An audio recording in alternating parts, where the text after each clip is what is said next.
Live now. So, hello everyone, and welcome to the 11th video casting of the Killer Cats crew. We are the three very angry women with too much to rant about, but this week we are apparently two because Halloween has taken its toll on one of our members, and therefore Intoxicady has not yet joined us today. Hopefully she'll be back later. But anyways, today we're gonna be myself, Nello, and KP. How's it going there? I'm good. Everything's good for once. I'm awake, so I'm here. Hello. Hello, everybody. Oh, it's good to hear that somebody has it good. I myself have it pretty good as well. And today we'll be talking about haunted buildings, and as usual, we'll be sharing our weekly metal news and tips for you guys. For this week, we will again begin with metal news, and I think that the word on our lips at the moment is Danzig, and KP can have the first word on that. Yeah, last Sunday on October 18th, Danzig was allegedly in a fight up in Montreal in Canada, and some guy was supposedly taking pictures and was told to quit, and Danzig allegedly sicked his security guards on him and whatever. Supposedly the guy got kicked out once and was let back in, and then started taking photos again, and then he got beat up by the security. And then the other story is that Danzig went out and kicked him as well, called him a motherfucker and every name in the book, because everyone knows he doesn't like photographs at his shows. And right after that, on Wednesday, Danzig told Loudwire in an exclusive interview that he is going to be done touring after this North American tour is over. So is that one of the reasons why he's just fed up with ignorant fans, people that don't pay attention and follow the rules? But I think that rule is kind of dumb in my own opinion, since everyone in this day and age has a camera phone, and it would be impossible to, unless the guy had a professional grade camera and was snapping photos. I don't know. I don't have the details, but Danzig claims that he will finish this current tour and play shows here and there and do maybe some festivals in Europe and maybe work on some of the Danzig legacy stuff and just more intimate shows, which actually would be very cool, but that would mean I would probably never get to see him again. But hopefully they would be filmed and spread worldwide. But yeah, as for this guy, there's a picture of this guy with a bloody face going around the internet, and who knows if the guy fell down and stubbed his nose or he actually got beat up. There's different stories going around, so no one will ever know except the people that were there, I guess. I wasn't there, so.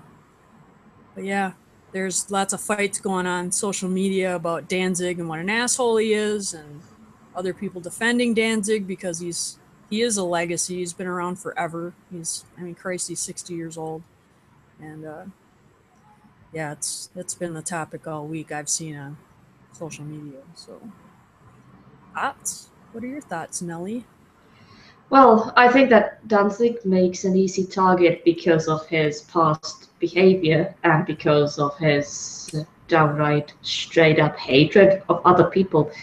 He is one of the true misanthropes out there. So I wouldn't be surprised either way if he did it or if he did not, because it's easy to say that it was Danzig who did this. But on the other hand, yeah, maybe he got fed up. Clearly, somebody who first gets told off and then does it again in my opinion, deserves a beating. But yeah, so we do not know the whole story. I would put my money on the option that this guy just chose to blame Danzig because Danzig is Danzig. I And love I that. don't really. Oh, go ahead. Sorry, didn't mean to jump.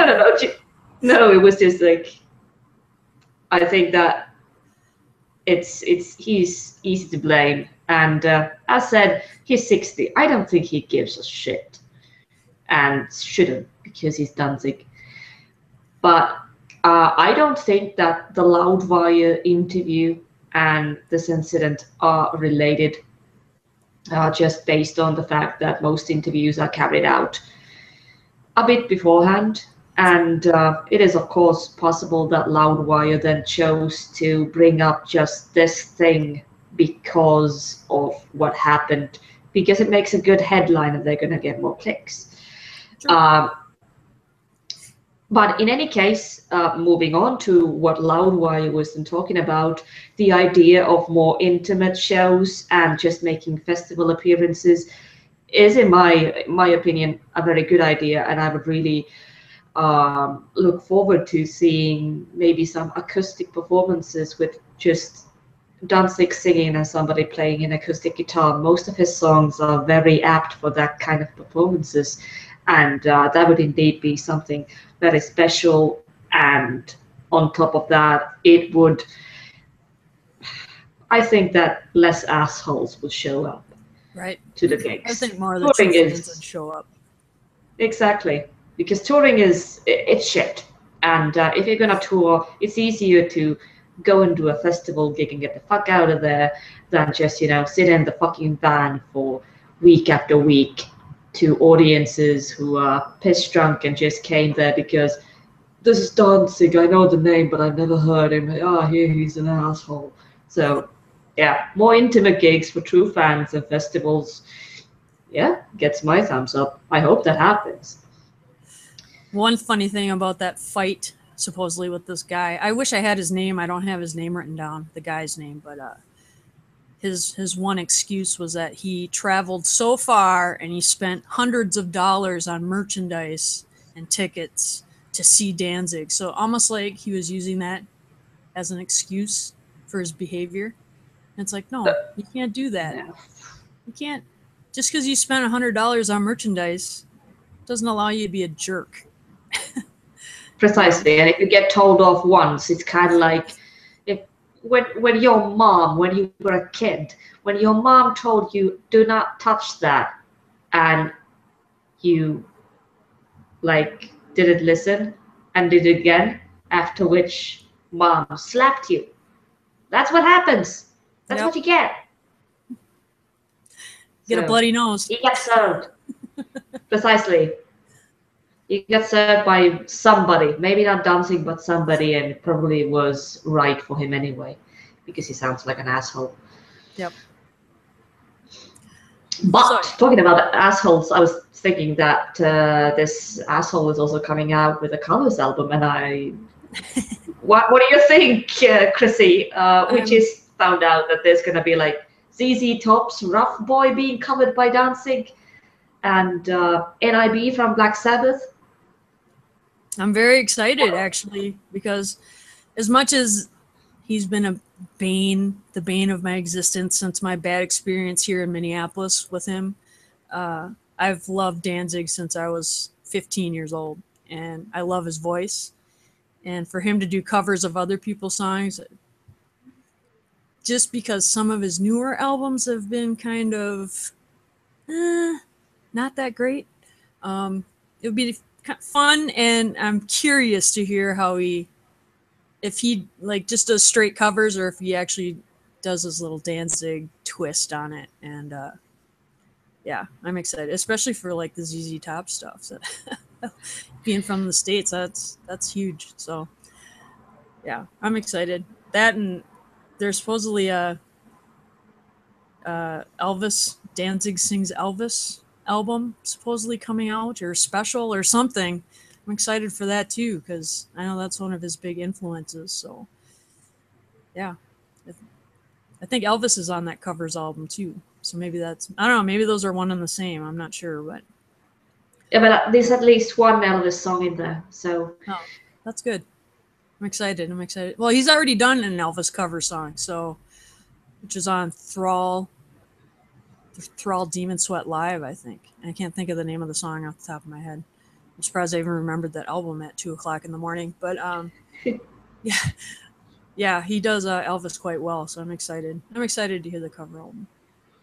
yeah, I think it's gonna be something to look forward to. And I'm hoping he goes for the Elvis cover album or something else in the near future as well, instead of just like trying to be something he probably has grown out of, because I think he's grown out of what he used to be, and it's also why his recent albums aren't that good. I think it just doesn't suit him anymore.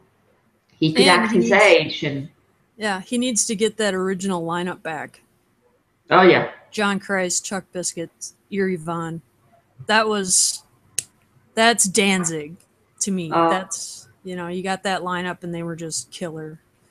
Who knows what the backstory is, why they all just don't get back together, but whatever. Well, I think Danzig is probably just an asshole, and at some point you get tired of assholes. It happens. But who knows? Maybe one day. Maybe they'll do an intimate tour. Who knows? Hopefully. I would love to see John Christ on guitar and Danzig singing an acoustic tour. Yep.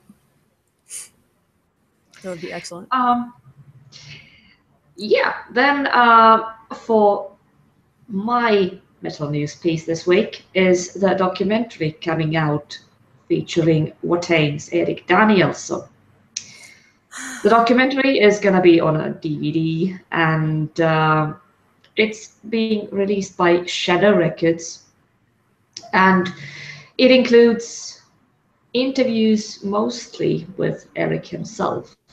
It isn't about like creating some kind of myth, but just clarifying a few things here and there, and just bringing out his views on everything.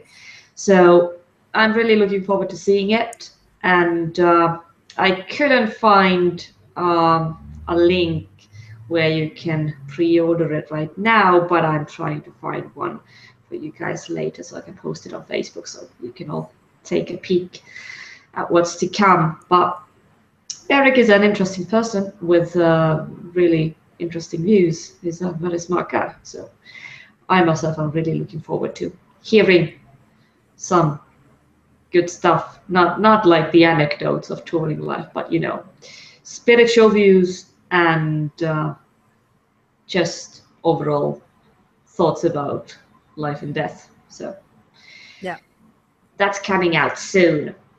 I'm excited for that as well, because I'm a huge Erik Danielsson fan. I did my best to get as close as possible to him at Blastfest, and I succeeded in getting some blood. That was my goal. So he came out with the bowl, and I was like, there it is, there's the blood, give it to me. So I would love to sit down and talk to the guy, but this will be next to the best thing, I guess, because I'll probably never have that chance. So, well, you never know. Anything can happen. Maybe. But yeah, I think Katie did have, or maybe not. Yeah, Katie's been taken away by Halloween, and she's probably passed out, true to her name, as intoxicating, or not. Who knows? We're hoping she's having a good Halloween party time at the moment. But we are not sure what her metal news would have been, but we'll let you know online later. And let's move on to our main topic today, which is haunted buildings. We've seen American Horror Story Hotel starting up a few weeks ago, and that series, for one, is right now featuring a very haunted hotel, which, like told by Chrissy last week, is based on the Hotel Cecil, which, yes, for example, includes the the haunting or the disappearance of Elisa Lam, which is one of the creepiest stories out there with its YouTube footage and everything. Yeah. Haunted buildings, but they are just not hotels, but many of them are hotels. Chrissy, do you have a special building in mind? I have three actually. Actually, they're not all buildings. One, well, I was supposed to stay next Friday at what is called the Palmer Hotel, but that unfortunately has been canceled due to unforeseen circumstances. But I'm going to plan on going at another time because when we were going to stay there, we weren't actually able to grab one of the haunted rooms because there's two, and so the next time we go, which will be, because of course it would have been Halloween weekend, was packed. Uh, we're gonna go at a later date and hopefully nab one of the haunted rooms. And anyway, Palmer Hotel is in Sauk Center, Minnesota, and it was built in, what am I looking for here? It was built in the 1900s, and it actually burned down and then was rebuilt like a year later. And it has a creepy boiler room, and there's a mean entity that supposedly stays in the boiler room. And they have two overly haunted rooms, which are room 11 and room 17. So if anyone's listening from Minnesota and you want to go stay there, those are the two rooms to ask for. Although they claim that the hauntings aren't limited just to those two rooms, but those are the two that get the most reports. So yeah, that's in Sauk Center. That's about 2 hours away from Minneapolis. And then the next one I have is, it's called the Four Paws Restaurant, which is in St. Paul, Minnesota. And let me pull up my link here if I can find my link. That was built in the 1870s. It was actually a house, and it was built in 1870 by Joseph Forepaugh for himself and his family. And of course, he had an affair and with a girl, and she got pregnant. And then the girl hung herself because he wouldn't leave his wife. So there's a ghost of a girl that's supposedly in one area, and then Joseph Forepaugh is supposed to be in the restaurant area, which is, I think, the old dining room. Sorry, I had something pop up on my screen.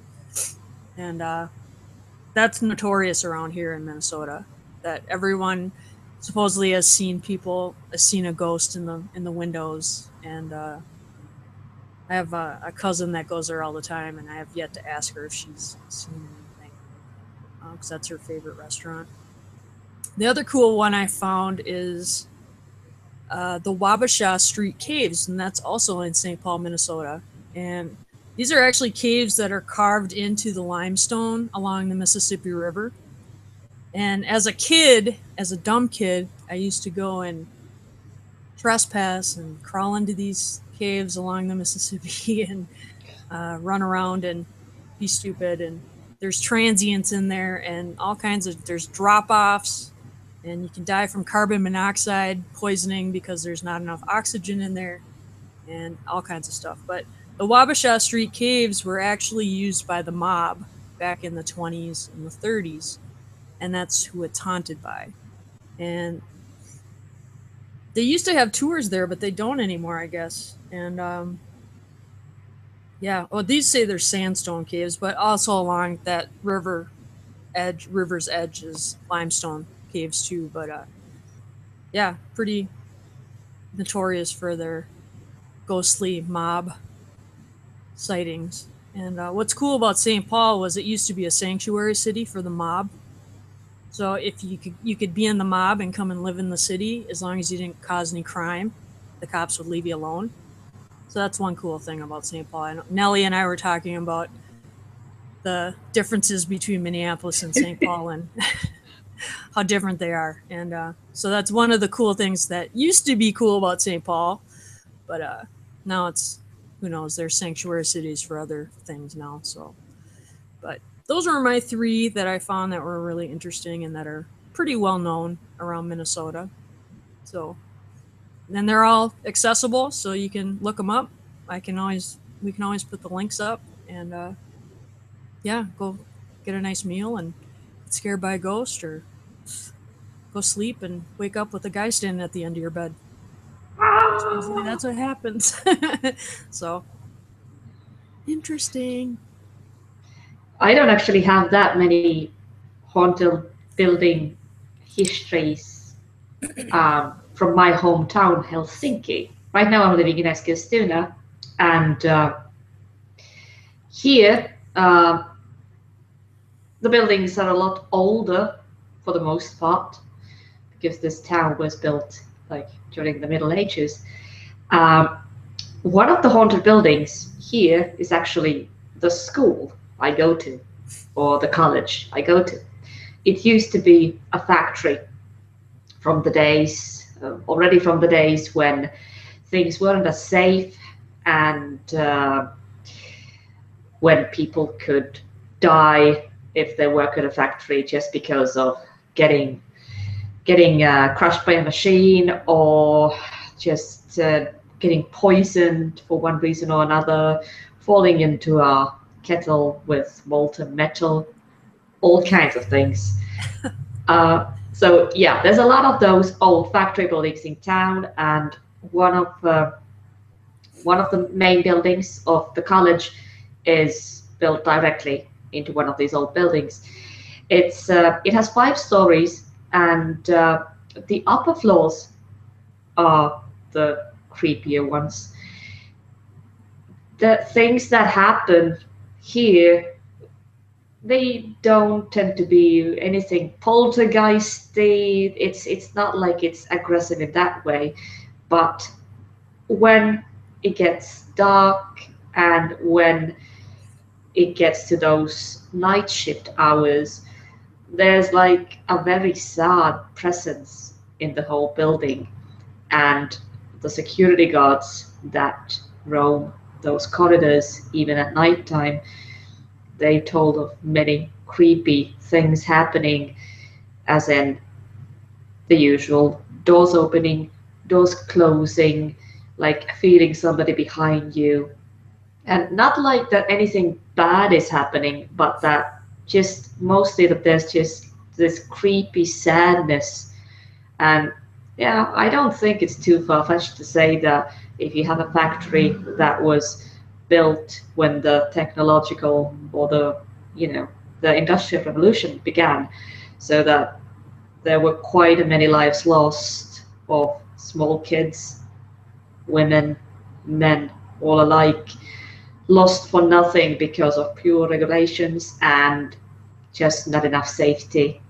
There was no safety as we know it now. There was just, people trying to get poor people to make things for them so they could get rich.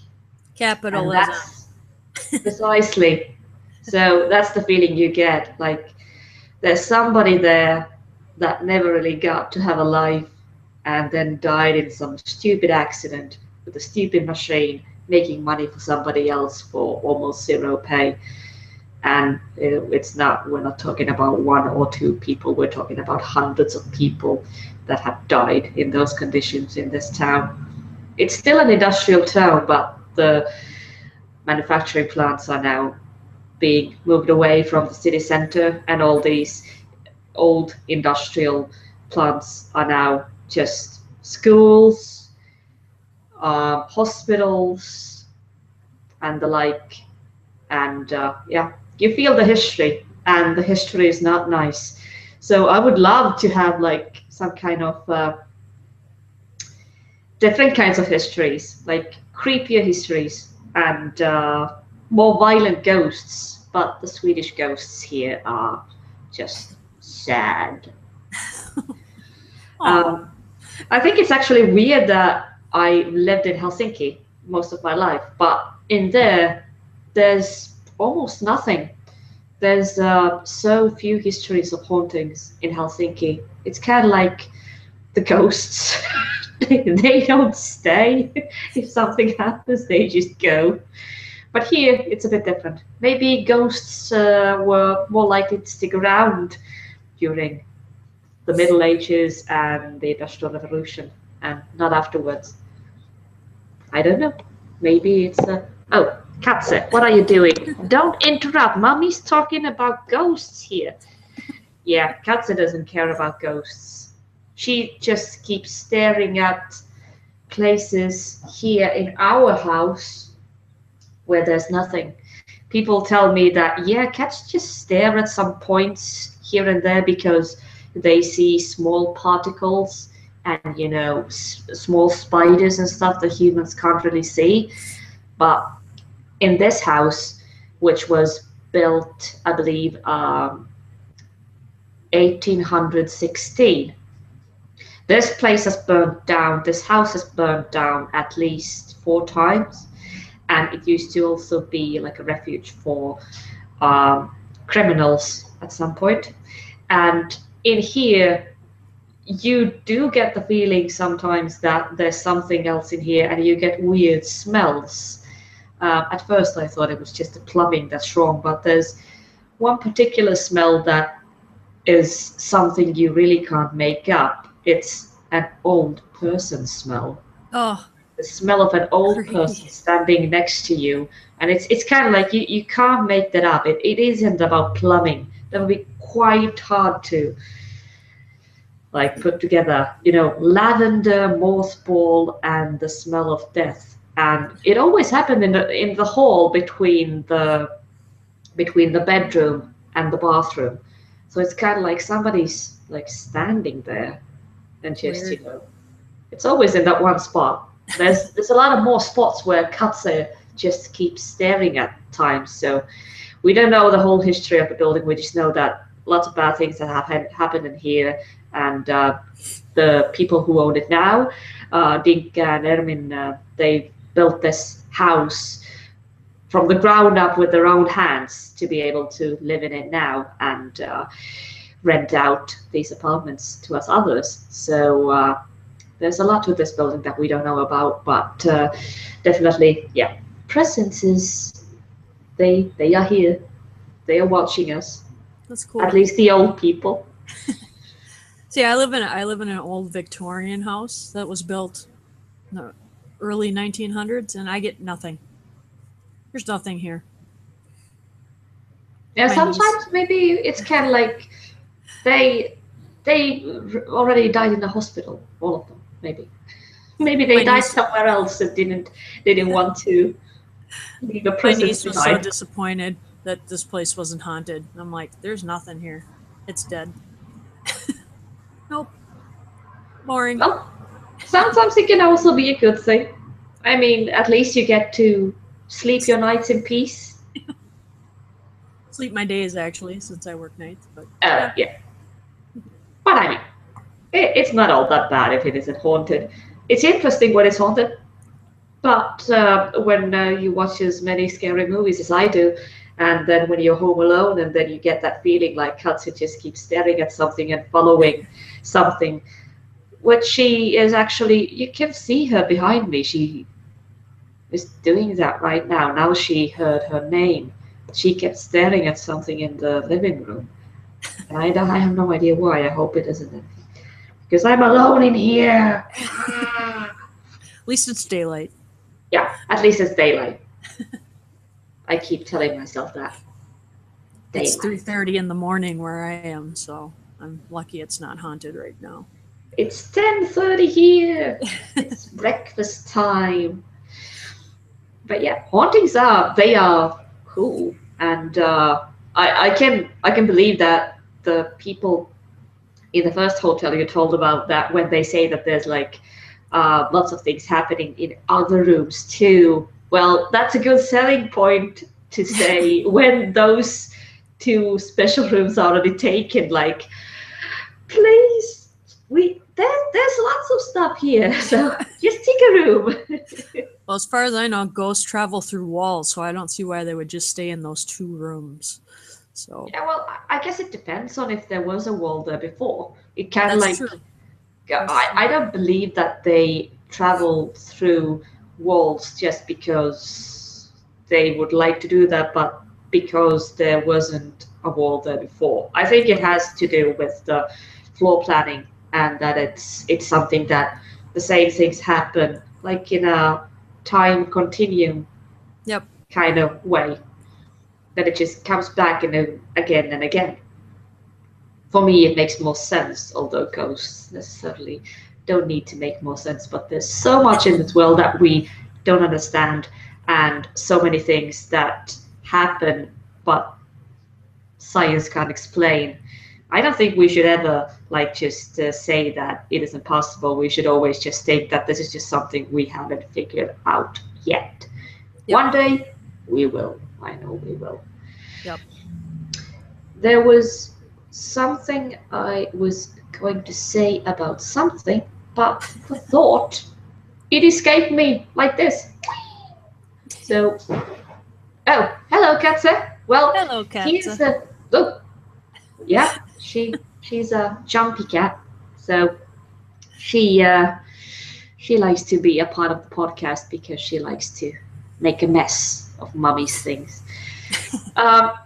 Yeah, talking about haunted buildings, one of my lifelong dreams has been that I could find an asylum or a hospital, an abandoned one, and buy it, hopefully as cheap as possible, so that I could then renovate it and make it into a motel, or depending on the size, just as a house for myself and my friends, and just get in tune with that energy and find out everything that's been going on in there.